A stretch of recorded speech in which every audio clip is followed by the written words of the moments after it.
আজ থেকে বেশ কিছুদিন আগে আমরা কিনে নিয়ে আসছিলাম কিছু ফার্মি মুরগির বীজ ডিম এক ভাইয়ের কাছ থেকে।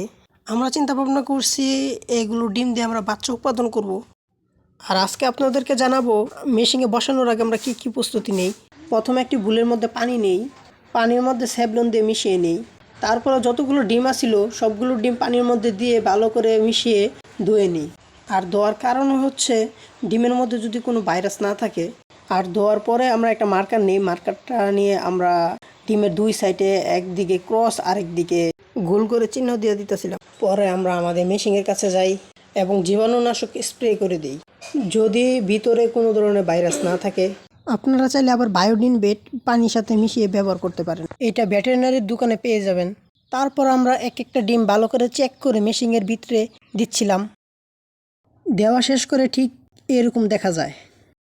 আর যদি ভিডিওটি ভালো লাগে তাহলে সাবস্ক্রাইব করে আমার পাশে থাকুন। ধন্যবাদ।